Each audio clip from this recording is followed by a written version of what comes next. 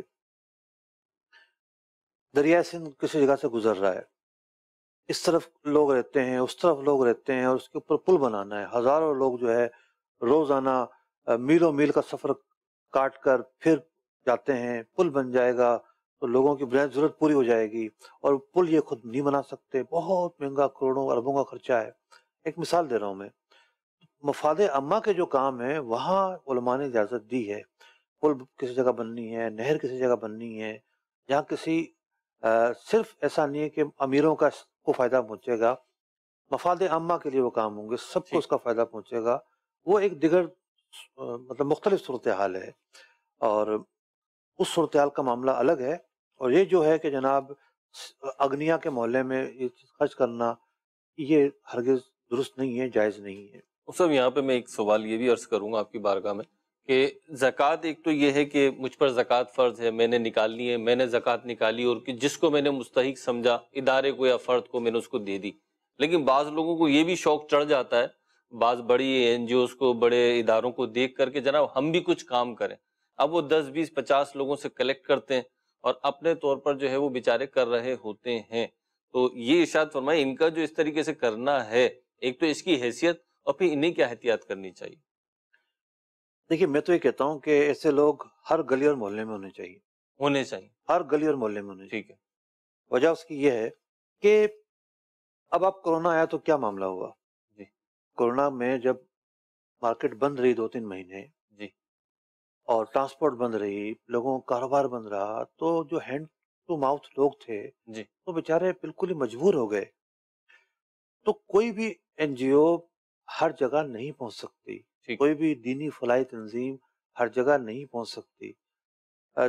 مسلمان جہاں بھی دیکھیں کہ ان کے نظروں میں کچھ مجبور لوگ ہیں، جی، نادار لوگ ہیں، ایسے لوگ ہیں جن کے پاس کھانے پینے کے پیسے نہیں ہیں، جن کے پاس کرائے پر دینے کی جو ہے وہ پیسے نہیں ہیں، جو مجبور ہیں، جن کی آمدنی روزگار ختم ہو گیا ہے، تو پھر وہ آپس میں جو صاحب حیثیت لوگ ہیں وہ اپنے پیسوں کو جمع کر کے ایسے لوگوں کی مدد کریں۔ ٹھیک۔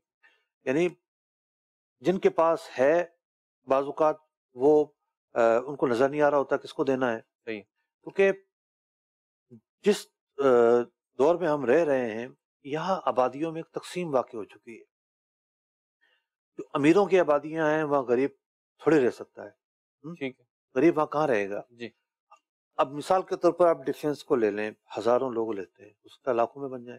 جی۔ ڈیفینس، کلفٹن، کراچی کے جتنے پوش ایریاز ہیں، جی۔ اب ان لوگوں کی اربوں خربوں زکوٰۃ بنتی ہے۔ ٹھیک ہے۔ اب یہ اربوں خربوں زکوٰۃ کہاں دیں گے جا کے؟ آپ نے پڑوس میں تو نہیں دیں گے، ظاہر سی بات۔ ان کے تو رشتہ دار بھی امیر ہوں گے، ٹھیک ہے، ان کے تو رشتہ دار بھی امیر سے امیر تر ہوں گے۔ صحیح۔ تو اب اگر کوئی شخص ایسا ہے کہ جو کسی سیٹ کو جانتا ہے اور سیٹ اس پر اعتماد کرتا ہے، وہ سیٹ سے کہتا ہے کہ ہمارے محلے میں یا میرے جاننے والوں میں یا فلاں علاقے میں یہ صورتحال ہے، اور وہ بندہ ایماندار ہے، جی۔ تو ایسے لوگوں کا ساتھ دیا جائے، اور جہاں بھی غریب رہتا ہے اس تک چیزیں پہنچنی چاہیے۔ اور کیونکہ یہ کام ایسا نہیں ہے کہ جو 2-4 افراد کے کرنے سے پورا ہو جائے گا، صحیح۔ جہاں جہاں غریب رہتا ہے، غریب پایا جاتا ہے، اس تک پہنچا جائے، اس تک اسی طرح پہنچا جائے گا کہ جب ہر ایک شخص اپنی ذمہ داری محسوس کرے گا، ذمہ داری محسوس کر کے پہنچیں گے۔ البتہ یہ ضرور ہے کہ جو آپ نے کہا کہ 2-4 لوگوں کو جوش چڑھتا ہے تو پھر انہیں ٹرینڈ ہونا ضروری ہے، انہیں کیا کرنا چاہیے، کیا نہیں کرنا چاہیے۔ بعض اوقات وہ بغیر کسی دینی رہنمائی کے چوکے چھکے لگا رہے ہوتے ہیں اور غلط جگہ پہ بھی زکوٰۃ خرچ کر دیتے ہیں۔ کہاں خرچ کرنی ہے اس کے لیے رہنمائی لینا بہرحال ضروری ہے۔ ٹھیک، اگلی کال دیجیے۔ میرا عرض یہ ہے کہ مفتی صاحب کی خدمت میں کہ ہمارا تعلق ہے زراعت سے. جو ہم دوائیاں لیتے ہیں نا اسپرے کے لیے، وہ کچھ ان کا رزلٹ نہیں ہوتا، وہ ہم لے لیتے ہیں، ان کو کہتے بھی ہیں جی آپ کی دوائی کا جو ہے یہ صحیح رزلٹ نہیں دے رہی، اور بعد میں جو رقم وہ پیسے ٹوٹل بناتے ہیں تقریباً 50,000 یا 20,000 یا 30,000 بنتے ہیں ان کے. وہ کہتے ہیں جی یہ میرا ٹوٹل ہے. ہم ان سے کہتے ہیں جی آپ جو ہے آپ کی دوائی کا کوئی رزلٹ نہیں ملا، آپ مہربانی فرمائے کچھ کم کریں پیسے. اس میں وہ کچھ نہ کچھ کم کر دیتا ہے، لیکن ہم اپنی مرضی کے مطابق کہتے ہیں 2,000 یا 3,000 ہم اور نہیں دیں گے. تو وہ کہتے ہیں نہیں جی میں نے آپ کو کر دیے رعایت، آپ اتنے پیسے دیں. تو کیا ہم ان پیسوں میں سے مزید کچھ پیسے کم ان کو دیں اپنی مرضی کہ وہ مطلب وہ راضی نہ ہو؟ اس معاملے میں آپ ہماری رہنمائی فرمائیے. ہم دیکھیے معاملہ فقہی طور پہ کچھ پیچیدہ ہے. ایک چیز کے اندر عیب نکلا ہے، لیکن عیب کا پتہ اس وقت چلا جب وہ چیز ختم ہو چکی تھی. اب وہ واپس کرنے کا تو جو ہے وہ چانس اور موقع ہی نہیں ہے. تو ایسی صورتحال پر اخلاقی بنیادوں پر اگر ریکویسٹ کی جاتی ہے کہ پیسے کم کر دو، تو اس ریکویسٹ کرنے میں تو کوئی حرج نہیں ہے. اب وہ جتنی مان لے اس پر، اب وہ ایسا نہیں ہے کہ جناب چونکہ معاہدہ ہو چکا تھا پیسے دینے ہیں. اب اگر وہ مان لیتا تو ٹھیک ہے، زبردستی پھر نہ کی جائے. اگلی دفعہ اس سے دبائیے، ظاہر بات ہے وہ آئٹم نہیں خریدیں گے، اس کے لیے وہ سبق ہوگا کہ وہ آئٹم سے آپ نے نہیں خریدا. اب ہمارے ہاں یہ بھی ایک بدقسمتی ہے کہ ایک کسان جو ہے اور ایک زمیندار جو ہے جو خون پسینہ لگا کر دوائی خریدتا ہے، وہ دوائی نکلتی ہے. جی. جو فوائد اس کے بتائے جاتے ہیں وہ فوائد اس کے اندر پیدا نہیں ہوتے. تو کوالٹی کنٹرول اور سسٹم اور یہ سب چیزیں جب تک مضبوط نہیں ہوں گی اس طرح کے مسائل آتے رہیں گے. اگلی کال دیجیے. میں یہ پوچھنا چاہ رہا ہوں، ابھی آپ کا ایک پروگرام میں دیکھ رہا تھا، تو اس میں مجھے اس بارے میں تھوڑا سا گائیڈ کیا جا سکتا ہے کہ میں بینک میں جاب کرتا ہوں، تو اس حوالے سے یہ جاننا چاہتا ہوں کہ کیا شرعی طور پہ بینک کی نوکری ٹھیک ہے یا نہیں ٹھیک ہے؟ دیکھیں بینک میں تو بہت ساری نوکریاں ہو سکتی ہیں. مثال کے طور پر پیون ہے، چوکیدار ہے، اس کا اندر ہونے والے معاملات سے کوئی تعلق نہیں ہے. انہوں نے اپنی ذمہ داری پوری کرنی ہے، ان پر سود کے احکام نہیں آتے. لیکن وہ افراد جو براہ راست سود کے کام میں معاون و مددگار ہوتے ہیں، اس کے اندر کیشیئر بھی شامل ہے، اس کے اندر لکھت پڑھت کرنے والے لوگ بھی شامل ہیں، جو سودی معاہدے کرنے میں شامل ہوتے ہیں، ان کی جاب کرنا جائز نہیں ہے. اگلی کال دیجیے.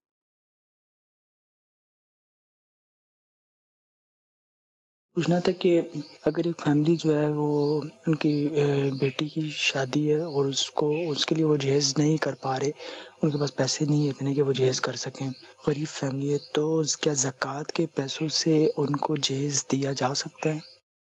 مستحق زکوٰۃ ہیں تو بلا شبہ زکوٰۃ کے پیسوں سے دیا جا سکتا ہے. بھانجی کو زکوٰۃ دے سکتے ہیں، بہن کو بھی دے سکتے ہیں، بھائی کو بھی دے سکتے ہیں. اس سے اگر وہ گھر کے جو سربراہ ہیں وہ مستحق زکوٰۃ نہیں ہے اور وہ بچی جو ہے وہ مستحق زکوٰۃ ہے، تو اس صورت میں دے سکتے ہیں. میں نے کیا کہ بھانجی اگر مستحق زکوٰۃ اس کو دے سکتے ہیں، جہیز تو لڑکی کو جانا ہوتا ہے، جو مستحق زکوٰۃ ہو اس کو دے دیں. اگلی کال دیجیے. پاس پیسے ہیں 1 لاکھ سے اوپر ہے، وہ کسی کو دیا ہے، ادھار دیا ہوا ہے، اس کی بھی زکوٰۃ بنتی ہے کہ نہیں بنتی؟ یا کسی کے پاس کمیٹی ہے وہ ابھی ملنے والی ہے تو اس کی بھی بنتی ہے یا نہیں بنتی؟ جو ادھار آپ نے دیا ہوا ہے پیسے تو آپ کے ہیں نا، اس پر زکوٰۃ تو ہے، لیکن جب تک نہیں ملتے تاخیر کی جا سکتی ہے زکوٰۃ کے نکالنے میں. نصاب کا 5واں حصہ ملے تو پھر اس کو نکالا جائے گا، لیکن ساتھ ہی ساتھ دیتے رہیں، اس میں فائدہ ہے. سال کے سال دیتے رہیں، خاص طور پر وہ رقم کہ جو مل جانے کا امکان ہوتا ہے. اگر کہیں رقم ایسی جگہ پھنس گئی ہے کہ ملنے کا امکان ہی نہیں ہے تو پھر یہ ہے کہ وہاں بندہ سوچ سمجھ کر اقدام اٹھائے. شریعت اجازت دیتی ہے کہ جو رقم کسی اور کے پاس ہے جب تک نہ ملے اس میں تاخیر کر سکتے ہیں، لیکن اگر 5 سال بعد بھی ملتی ہے تو 5 سال کی زکوٰۃ دینی پڑے گی. آپ نے بی سی کا سوال کیا. بی سی کی مختلف شکلیں بنتی ہیں. ایک تو یہ کہ آپ پیسے ڈالے جا رہے ہیں، آپ کی آخر میں کھلے گی تو آپ کا پیسہ کہیں اور جمع ہو رہا ہے، یہ بھی آپ کا پیسہ، اس پہ زکوٰۃ بنے گی. ایک صورت یہ بنتی ہے کہ آپ کی بی سی جلدی کھلائی، جتنے پیسے آپ نے ڈالے تھے اس سے زیادہ آپ کو مل گئے، تو جو زیادہ ملے وہ تو آپ کے نہیں ہیں، وہ تو دوسرے لوگوں کے ہیں، آپ کے اوپر قرضہ ہے، اس کی تو زکوٰۃ نہیں ہوگی. جو آپ کی ہے اس پر زکوٰۃ ہوگی. اگلی کال دیجیے. میرا مفتی صاحب سوال ہے جی، دو طرح میں زکات دے سکتے ہیں جی، جیسے ماں بھی حیات ہے، باپ بھی حیات ہے، لیکن وہ مالی حالات کمزور ہیں. دو طرح بولا ہے، دو طرح میں زکات نہیں دے سکتے جناب.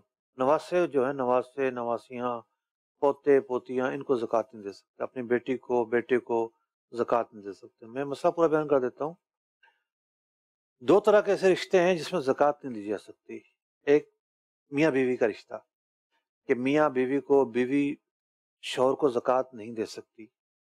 دوسرا رشتہ ہے ماں باپ ہونے کا، کہ ماں باپ اولاد کو، اولاد ماں باپ کو زکات نہیں دے سکتی.